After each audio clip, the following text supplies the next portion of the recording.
Hello everyone, welcome to Crazy Horse Memorial, the Chasapa Makoche right here in the Black Hills of South Dakota.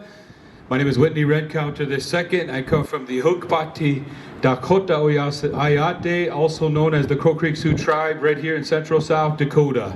And for the next 45 minutes or so, my niece here and nephew we're going to share some songs and dances with you and some of the stories of our people. So welcome here, and we're going to kick things off with the opening song. So sit back, relax.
All right, here we go.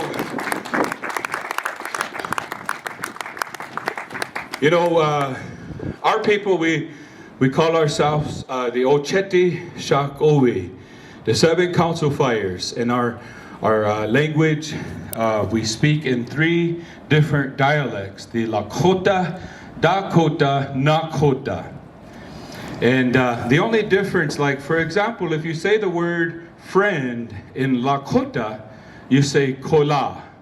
Can everybody say cola? Cola. Like Coca-Cola. And if you are Dakota, you use a D in that word cola, so you replace the L with D, and you would say koda. Koda. And if you're Nakota, you use an N and say kona. Kona. And so we're such a big tribe that we have those 3 dialects. And my wife, she is Lakota, and I am Dakota. And so today, with our language, for example, sometimes we'll go through the drive-through over there at the Golden Arches, and you know, after we're done eating, my wife will say, "I'm loving it," and after we're done, I'll look at her and I'll say, "I'm doving it." So we like to tease one another, but that's the Dakota, Lakota, Nakota people. We have that dialect, and you know where somebody is from based upon how they speak the language. And so we're such a big tribe. We followed the buffalo herds all the way down to Oklahoma, all the way up into Canada. This was kind of our traditional land base up here in the Midwest, historically. And that's only one example of just one of the tribes. Where at one time there was over 600 different tribes all across with their own languages, their own traditional ways, their own ways of living. The Northwest Coast, we talk about the tribes up there, smoked salmon and the totem poles and the round bustle dancers and just different styles. And then the Southwest, we talk about the Navajo Nation, the Hopi tribe, and the Apache, all these tribes that are located down in the Southwest near the Grand Canyon. And then you talk about Midwest, our people, the Lakota, Dakota, Nakota, the Omaha people, Winnebago, the Ho-Chunk. We talk about the Anishinaabe people, also known as the Ojibwe, the MHA Nation, Mandan, Hidatsa, Arikara, the Crow Nation, and Blackfeet, and Cree, all these folks around our area. And then we go all the way over to the East Coast, where the Iroquois, the Mohawk, you know, all of the different tribes living over there, and then the Seminole down there, east part of the country. Then the Cherokee tribe, you know, one of the largest tribes in the nation. So we have all of these tribes, all with their own traditional ways, and so on and so forth. But you probably are more familiar with our term. They call us the Sioux tribe. How many of you have heard of the Sioux tribe? Well, the term Sioux actually comes from the French.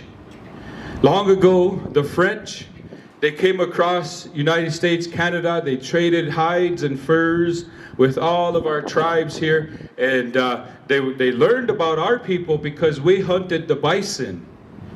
And when we hunted the bison, we used every part of the bison. We did not waste. We got food, clothing, shelter, tools, all these things just from that one animal, the bison.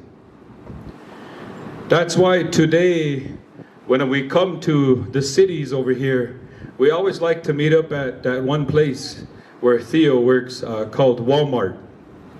And because it's historically in us to get everything at one place. It's like the bison. And but nonetheless, the settlers, when they first came through our land, they documented, they said, when they came across the first bison herd, they stopped and they had to wait for that herd to go by. They had to wait for 8 days. 80,000 bison in one herd. So we had plenty of food, clothing, shelter. We lived a very sustainable way of life long ago. And so the land that we're on here, we say Paha Sapa or Chesapa Makoche. And the Black Hills, the creation story of our people derives from right here in the Black Hills. That's why we love this land, the birthplace of our people. We gather here, a lot of medicines. And one of the traditions of our people was during the spring solstice, we would hike up to the top of Black Elk Peak, the highest point in the region. And we would welcome back the rain, the thunder, because the rain replenished Grandmother Earth. And this is a tradition that still continues on to this day. Many of our tribes still hike that during the spring solstice. And so we have a lot of sacred sites throughout this land. The creation story comes from right here, a place called Wind Cave, right by Hot Springs. That's where our creation story derives from. So we have a lot of connection to this land. Now, the relative that's paying tribute to Tashunke Crazy Horse, up here on the mountain. You know, he was when he was born, they said he had lighter color hair. They called him Gigi. He looked a little different than the rest of the boys, even though he was full-blood Lakota, just like the rest of the boys. And so they teased him. Some of the boys were teasing him because he looked different. So this prompted Tashunke Crazy Horse, to spend a lot of time by himself in nature. And he practiced shooting the bow and arrow. And he mastered the art of the bow and arrow. And so, well, we'll come back around, we say, well, why did the French call you the Sioux? Well, when they were traveling over this way, they were learning about our tribe. And eventually they came across the Chippewa tribe, so they said, every tribe they mentioned, this tribe that lives by the Missouri River, that hunts the bison. So the French were asking the Chippewa one time, sitting across, and they said, who is that tribe that lives by the Missouri River? They were speaking in French. The Chippewa did not understand French. So they're watching. And the interpreters came over to ask, but they didn't pay attention to the interpreters. They just saw the French going like this. So they said, snakes. So they came up with this term, Nadawi Sioux. And they cut it in half and just said, Sioux. And so when they came down to meet our ancestors, they said, nice to meet you, Sioux people. And our ancestors were looking at them. They looked at the interpreters. What does Sioux mean? And the interpreter said, it's a long story. When we were over at the Chippewas, they tried to tell them, and I tried to explain to them, but they did not listen to me. So they are calling you. They thought they were asking about not the river, they thought they were asking about the snakes. So they're calling you snakes, enemies, adders. That's what Sioux is short for. Wow. And so our ancestors said, Hiya, ma Lakota. I'm not a snake, I am Lakota, which means allies, friends. And so, but that's just a small example of a lot of the tribes that have a different name than their original name. The Anishinaabe tribe, we call them Ojibwe. The people call them Ojibwe, but that's not their word. The Navajo Nation, they call themselves Dene. So many tribes have different names. So that's why we're thankful today we can share and speak about some of these things to educate and to share our culture. And so, Tashukewitsko, when he was born around this time, the wagons were coming through of our land called the Oregon Trail. Lewis and Clark Exhibition. A lot of settlers were coming through our land. So they gathered our leaders because it was not easy. There was a lot of conflicts as the settlers were coming through our land.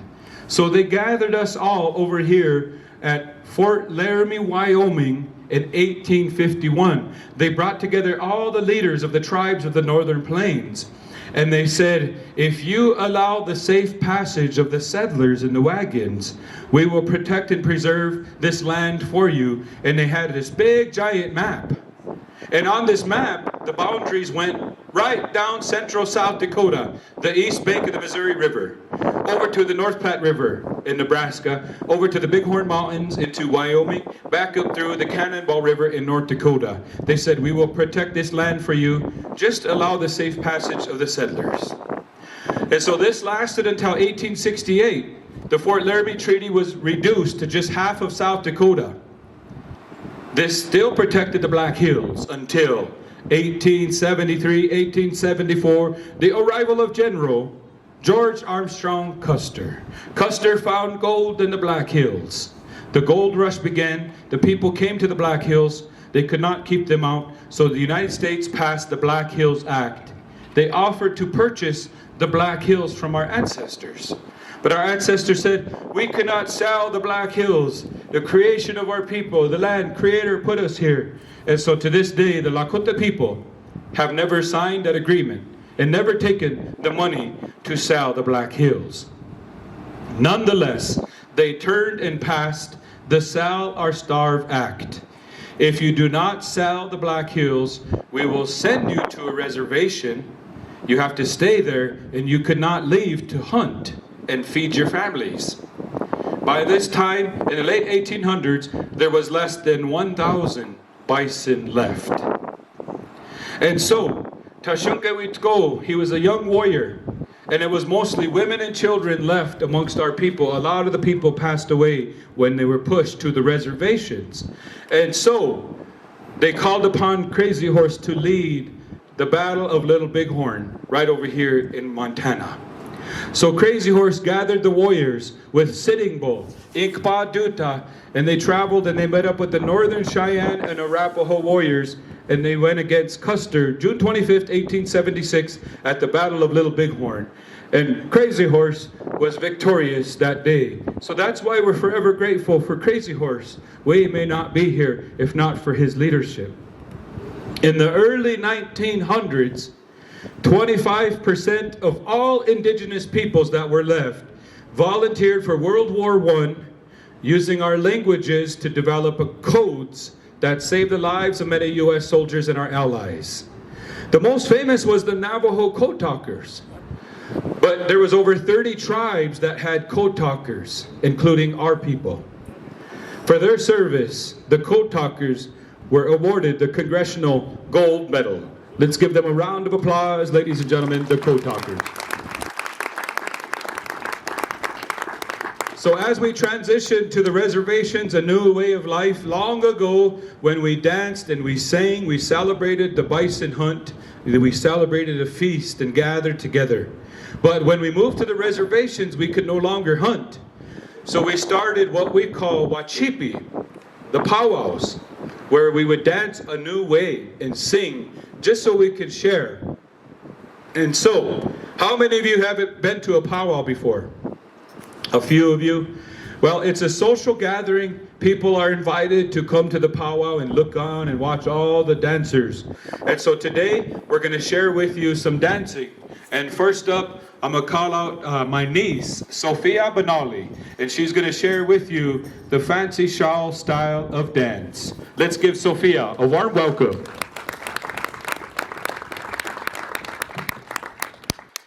Sophia here, she dances jingle dress, she's danced traditional, she even danced fancy feather before, but she's going to share with you the fancy shawl style of dance.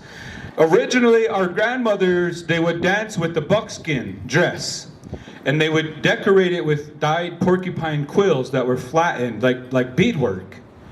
But after a while, the beads were introduced to our people and so on. And so today we've evolved, and so our mothers, our grandmothers, they go to a new traditional place called Joanne Fabrics. And that's where they get the regalia and the styles and the different dresses to make the patterns. And so, we're going to share with you the fancy shawl style of dance. The first song is a straight song. And if you're ready to go, ladies and gentlemen, make some noise. Song number 1.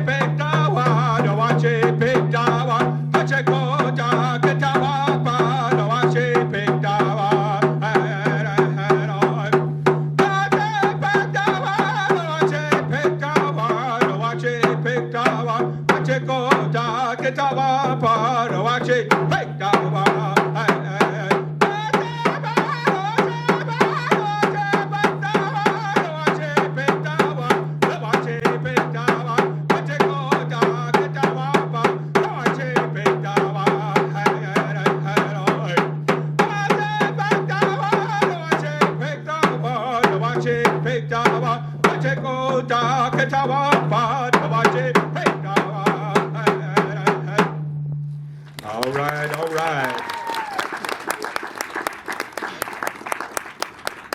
Who would like to see one more? All right, you guys could do better than that. Who wants to see one more? Here we go. The fancy shawl double beat is more graceful style. They emulate the butterflies, the birds, and you'll see the different styles that our grandmothers wanted to share with the fancy shawl style of dance. So here we go, ladies and gentlemen, the double beat fancy shawl. Make some noise for Sophia Benali.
Che Begay from the Navajo Nation. Let's give him a warm welcome, ladies and gentlemen.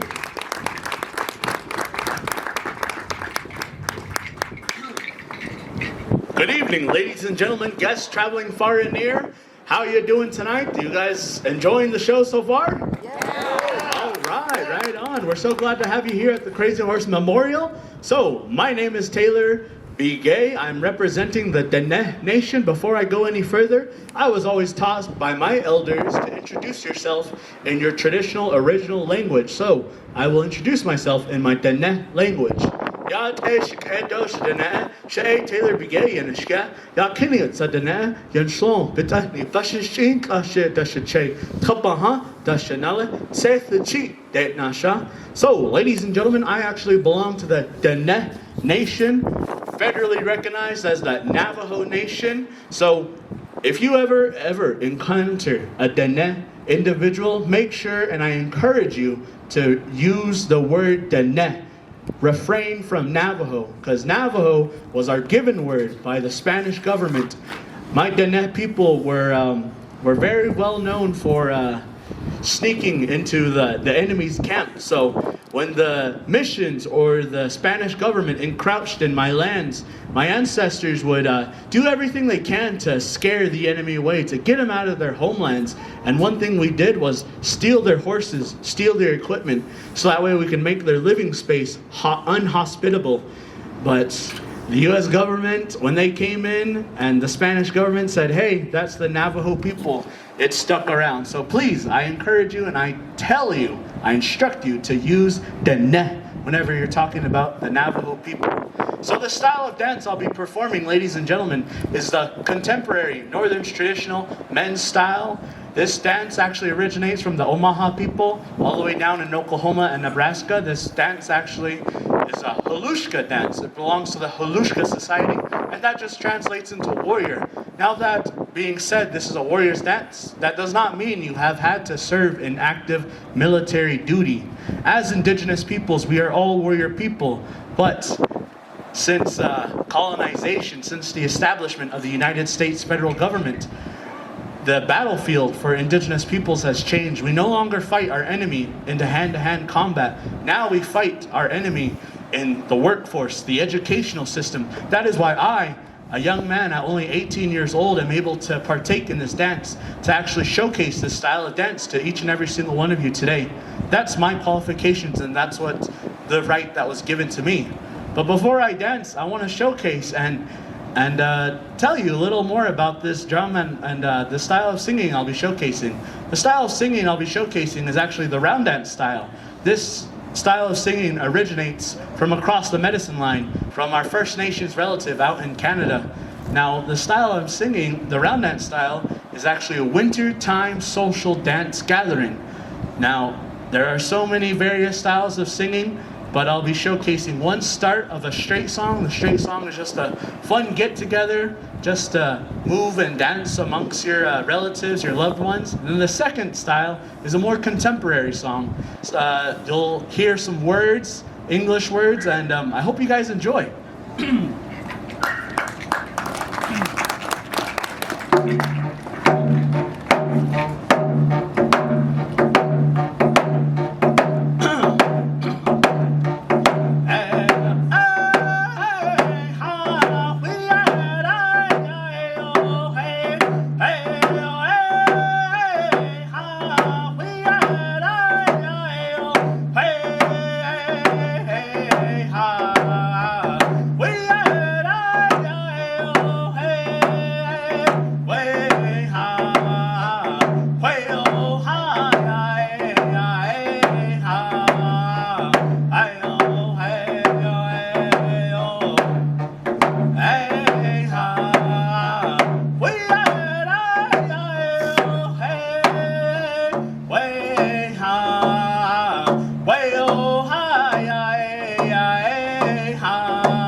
The second style of song is a more contemporary. This one was actually composed by a good relative of mine, Randall Paskelman. Look him up. He's a renowned round dance singer. So You know what? I dedicate this one to all the heartbreaks out in the world and you heartbreakers. I hope you enjoy.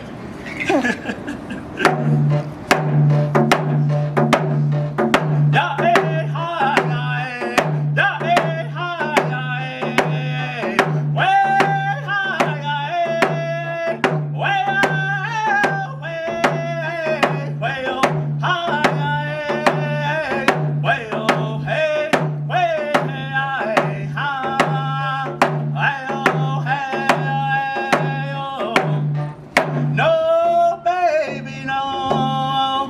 Please don't go. I'll mess your soul. Baby, please don't go. I can't help falling in love with you.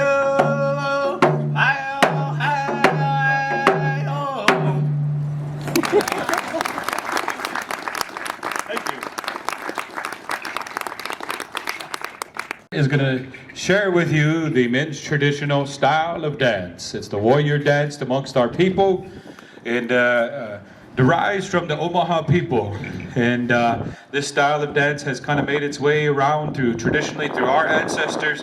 That's where we got the pesha, the headdress that you see Taylor wearing from the Omaha tribe. And so many tribes have their own version of the warrior style of dance, but many of it comes from over here in our people. And long ago, the warriors, they would share and they would tell the stories of who they are, their war deeds, and how they earned their eagle feathers and the rights to wear, just like any veteran that is decorated during these times of courage. And so that's what you see in the warrior style of dance. And so Taylor's going to share with you two styles. The first song, a straight song, a warrior dance, and then the second song, the original dance, which is called the sneak up. And so, ladies and gentlemen, without further ado, if you're ready for song number one, cheer on Taylor. Bugay, here we go.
All right, what do you say, ladies and gentlemen? Song number one.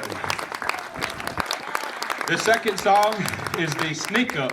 And the sneak up, ladies and gentlemen, a very important style of dance as we count coup on the enemy. Historically, it's more courageous and honorable to count coup on the enemy, not to take their life. And so that is why the warriors would count coup on the enemy during battle time. And so, ladies and gentlemen, song number two, sneak up style, make some noise, here we go.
one more, ladies and gentlemen. Who wants to see another one? All right. So we're going to ask Sophia and Taylor to come out after they catch their breath a little bit. But, when we first moved to the reservation, it was very difficult to live on the reservation. We could no longer hunt. We didn't understand English. And so a lot of missionaries came to the reservation and they built churches to help with the transition. And so they asked the grandfathers to come to church to learn English. And so my grandfather was one of the first ones to go. So Grandpa started to go to church every time they had service. And after a while we said, Grandpa, do you understand English now? And in our language, Grandpa said, no. So we said, well, why do you keep going to church if you don't even understand them over there?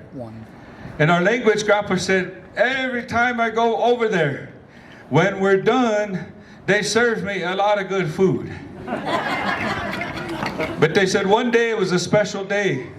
So they told the whole family to come with Grandpa. So we all went.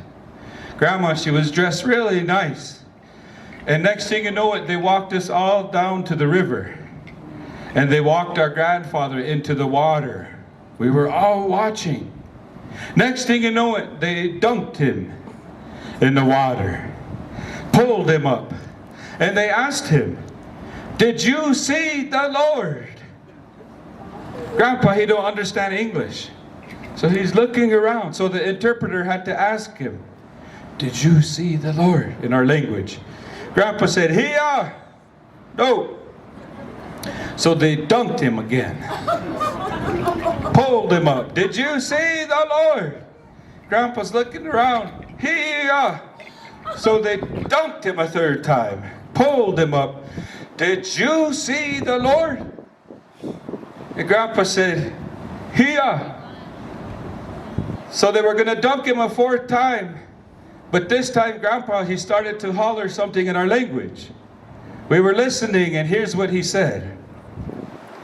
Hold on, wait a minute. Are you sure this is where he fell in?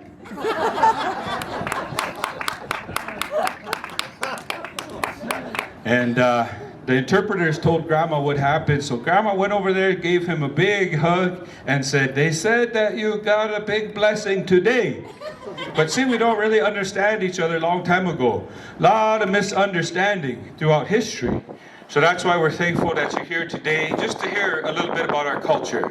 So with that, we're going to invite the dancers back up here once again. Ladies and gentlemen, let's welcome Sophia and Taylor for their final song here, the Intertribal Style of Dance.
I want to share something with you. In our language, we say, there's a term that we use, we say, mitakuye oyase.